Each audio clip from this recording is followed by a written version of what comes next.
This material is based on an online course that I wrote a couple of years ago for the college that I work for in Norway, NLA University College in Norway, particularly the Gimlekollen branch in Kristiansand, down on the south coast of Norway. And I wrote this course on the Christian worldview, Christian view of life, and science in an apologetic perspective. This time together allows us to look particularly, because we need to focus down, because this is such a big area, we'll be particularly thinking about defending theism, that is belief in a creator God, in the context of our scientific spiritual culture. We'll have a consideration of how science offers both challenges and opportunities to the theological discipline of Christian apologetics. And as we get started, let me introduce these key concepts that we need to draw on as we go through. Starting in the 13th century with the theologian philosopher Thomas Aquinas, he would have pictured theology as the queen of the sciences, assisted by her handmaiden philosophy. Now, of course, the Latin word scientia, from which we get the English science, simply meant knowledge, or a discipline, a field of knowledge. And the study of nature that we would now, in our culture, call science, was called natural philosophy. That is, philosophizing about the natural world. If you want a rough and ready definition of philosophy, I'd say it's something like the wise pursuit of true answers to significant questions through the practice of good intellectual habits. But what is science? This is an essentially contested idea. Oxford philosopher of science John Lennox says there is no one agreed scientific method, though certain elements crop up regularly in attempts to describe what scientific activity involves. Things like hypothesis, experiment, data, evidence, modified theory, prediction, explanation, and so on. But precise definition is elusive. Well, here's my attempt to tread where angels fear to go and give a definition of the natural sciences. I think of them as fallible first-order disciplines wherein humans seek to use epistemically virtuous methods. Epistemic is just a big fancy philosophical word that means how we know stuff, basically. Virtuous methods of knowing stuff to understand, to explain, and or predict as much as we can about physical realities, especially by paying attention to how empirical experience can confirm or undermine such truth claims as we make in the field. A fallible first-order discipline where humans seek to use good ways of knowing things, epistemically virtuous methods, to understand, explain, and or predict as much as we can about physical realities, especially by paying attention to how empirical experience can confirm or undermine such truth claims. But science in the modern sense, the sense in which most people in our culture would understand it, I think really began to take on its meaning in the 19th century, with folks like the empiricist philosopher Auguste Comte, who insisted that science, properly practiced, could make no reference to divine action to explain any event or phenomena. If you mention God, it's not scientific. In his take on the theory of evolution, Charles Darwin followed in Comte's footsteps, assuming that any explanation framed in terms of divine action was, quote, not a scientific explanation. Now, see, this kind of definitional exclusion of, well, really any irreducibly mental causation, such as divine mental causation, from science, what we're going to call science. Some people would call this approach methodological naturalism, and we'll hear this term again. This remains a very influential approach to thinking about science in our culture, although I think it is fair to say it's less popular today than it was in the 19th and 20th centuries. As philosopher of science Del Rach says here, science cannot validate either scientific method itself or the presuppositions of that method, the assumptions of that method. So those who claim either that science is competent for dealing with all matters, or that science is the only legitimate method for dealing with any matter, are seriously confused. I like this quote from the British atheist philosopher Mary Midgley, who said, "Physical science is not a separate, supreme champion outclassing history or philosophy. It has no private line to reality." In other words, science is only ever part of the picture. There are what I would call second order or philosophical questions about science and the significance of scientific ideas. Scientists have philosophical disagreements that can't be settled on scientific grounds, but which affect how they do science. Disagreements about things like, what is science? However detailed and accurate our scientific description of a physical reality becomes, such descriptions can't explain why physical reality has the fundamental structure it has, or why any physical reality described by that structure should exist at all.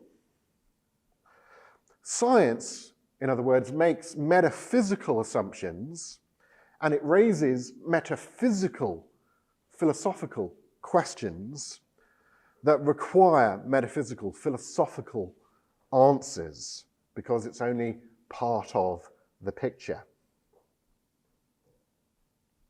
Now, I mentioned earlier about our spiritual culture, our scientific spiritual culture. Now, everyone, I would say, really has a way of life, a spirituality, some people would say. I like to think of a spirituality as something that's made up of the combination of your worldview, your assumptions about reality, the ideas about reality that you believe or act upon, combined with various attitudes that you take towards those assumptions, and that combination leads you to act in a certain way. So this trying to kind of bring together, to integrate our assumptions, attitudes, and actions into a way of life, spirituality. Another three-word way of saying it would be to try and integrate our head and our heart and our hands in life. This spiritual structure, if you like, is generic, but the spiritual contents can differ from one spirituality to another. So we might have a Christian spirituality, or a Buddhist spirituality, or a Marxist spirituality. But just as much as the Christian has things that they believe or assume in their head and they commit to and choose in their hearts and they do as a consequence, that also holds true for Marxists and Buddhists and Muslims and secular humanists and so on and so forth. Now, in a culture, you can simply think of a culture as a corporate spirituality. a set of shared assumptions and attitudes and ways of acting, often together with the artistic traditions that express that shared way of life. Indeed, the word art comes from another Latin word, ars, meaning, well, art or craft or science or skill or technique. And it's a word that overlaps with the Latin term scientia, which we already mentioned, meaning knowledge or skill. Indeed, in a medieval university, a Master of Arts degree included the study of astronomy.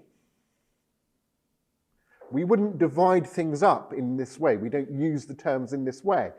The terminology has moved on. But a culture may thus be or include a scientific culture, a culture of assumptions and attitudes and ways of doing things about studying physical reality, right? And every worldview, every set of assumptions, every what's a big part of what's going on in people's heads in spirituality, their worldview, includes these two basic elements. What is real? The question of what is real, philosophers would say ontology, the study of reality.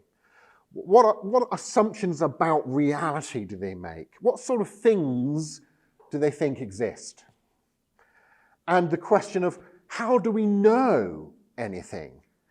Epistemology, that word again. How do we know stuff? Assumptions about knowledge. For example, here we have some coffee. We'll be having lots of coffee at ELF, usually black. Coffee is one of the types of things that exists, right? That's ontology. We know it exists via our introspection of our empirical physical senses. You feel the coffee and you taste it and feel the warmth of it and so on. I would also say that pleasure in drinking coffee is one of the things that exists. And we know that that exists via our introspection of our own mental states. So we have what is real and how do we know? Those two basic questions of worldviews. Well, think about reality according to naturalism or materialism. Naturalism and materialism are often used as kind of interchangeable terms, and I'll probably slip into doing that because everybody does it. More technically speaking, naturalism says that reality is an uncreated, purposeless, valueless, causally closed system in which intentionality is either something that's non-existent, that would be hard naturalism, or supervenient, sort of dependent upon and causally effete, not really making anything happen in the physical realm. That would be a kind of soft version of naturalism. Whereas materialism, as the name sort of indicates, says that reality adds, if you like, that reality is a merely physical system.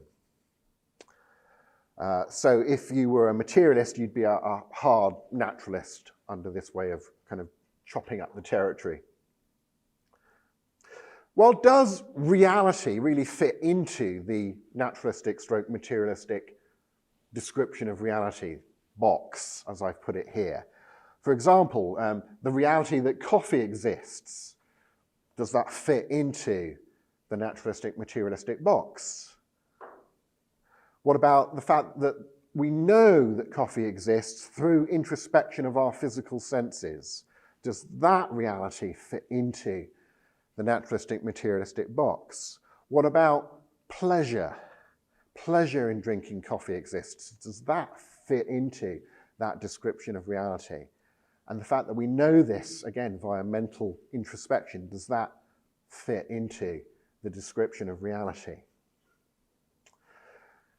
famous American Christian philosopher Alvin Plantinga puts it like this. He says, a naturalist or materialist will be an atheist.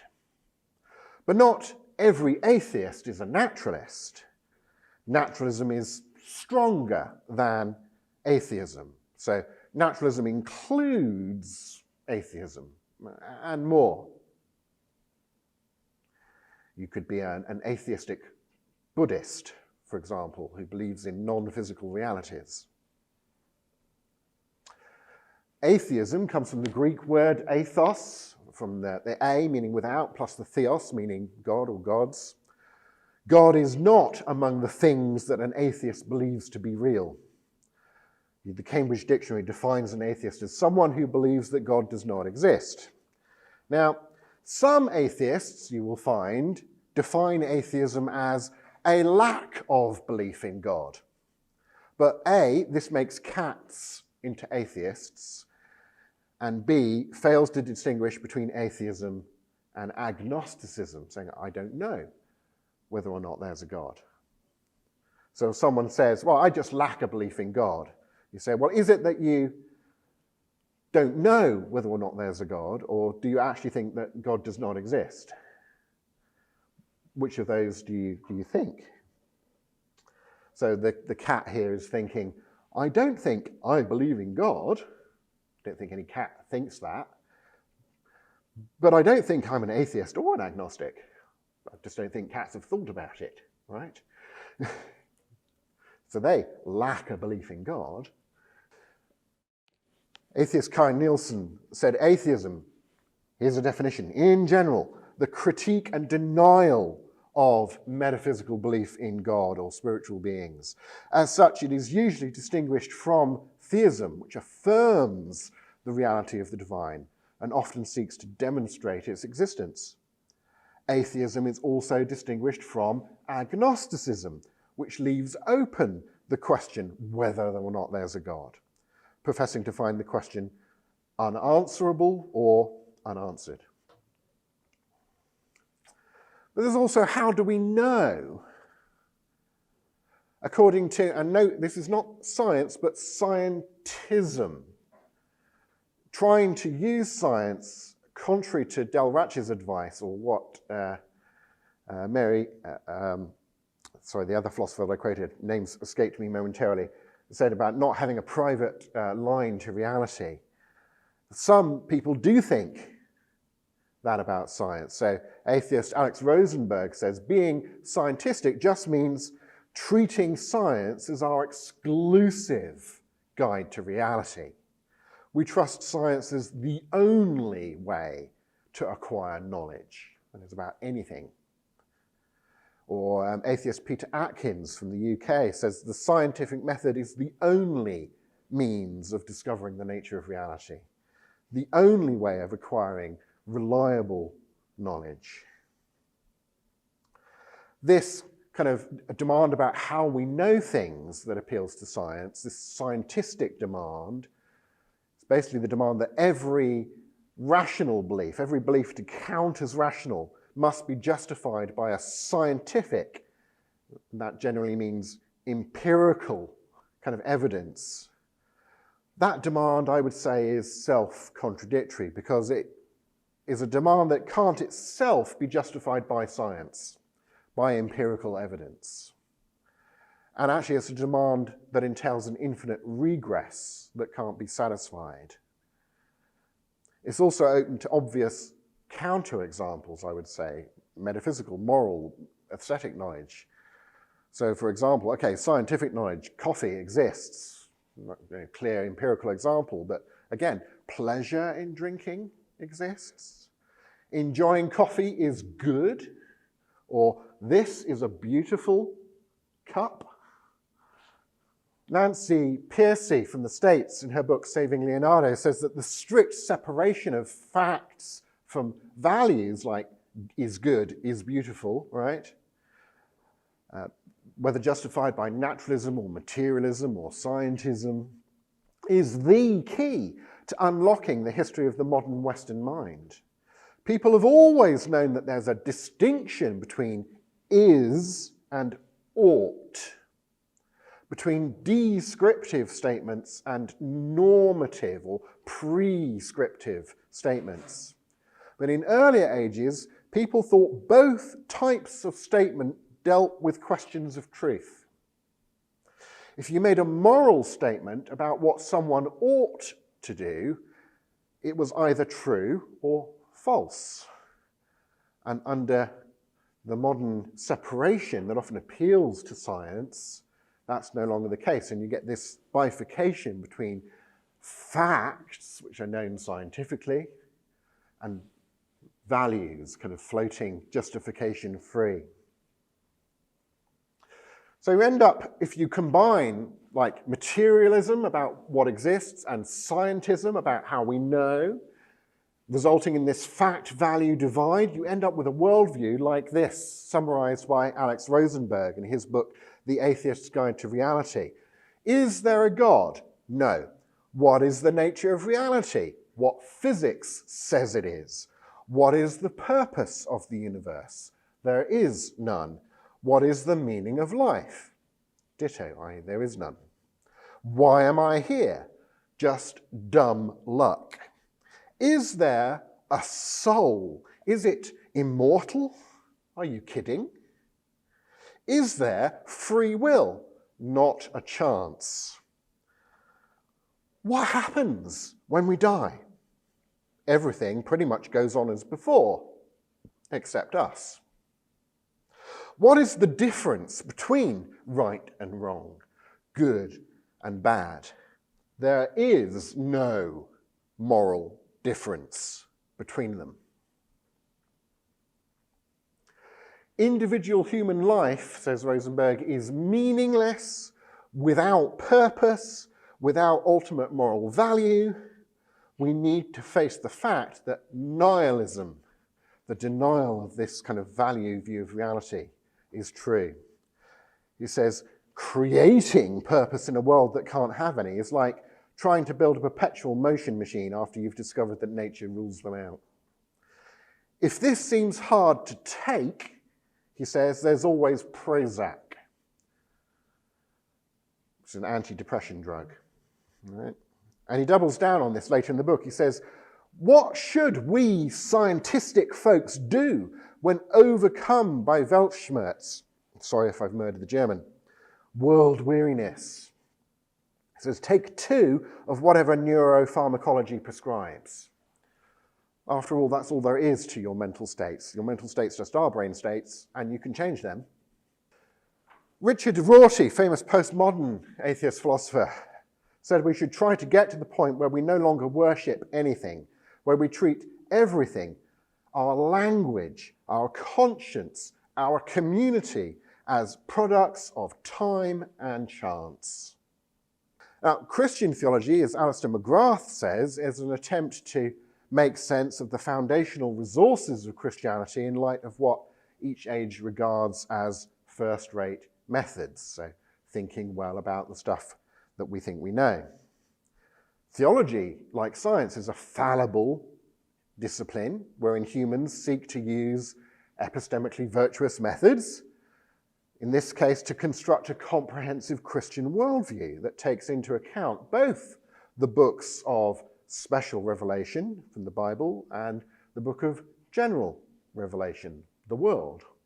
The attempt to offer persuasive responses to questions about why anyone would commit themselves to a Christ-centered spirituality is a subdiscipline of theology called apologetics.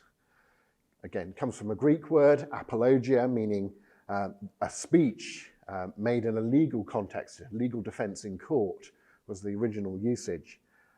Hence the title of Plato's Apology of Socrates, for example. More generally, to give an apologia is to give a verbal defense. The Apostle Peter famously uses the term in 1 Peter 3:15. In your hearts regard Christ the Lord as holy, ready at any time to give a defense, a apologia, to anyone who asks you for a reason for the hope that's in you. Peter's command calls upon Christians in general to be ready to make an apology for their faith. First century Christian leaders like Paul, Apollos, Luke, and John had ministries with a strong apologetic dimension. Indeed, Colin Brown recently argued that in addition to being works of ancient biography, the Gospels are works of apologetics. He says, Mark was the first Christian apology. As other charges emerged, the other canonical Gospels addressed them. They too belong to the genre of Christian apologetics.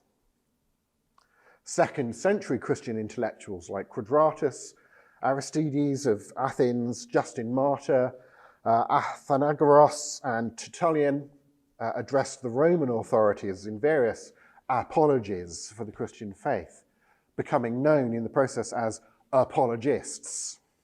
And apologetics has become an interdisciplinary part of Christian theology. William Lane Craig defines it very in kind of standard terms like this: that branch of Christian theology which seeks to provide a rational justification for the truth claims of the Christian faith.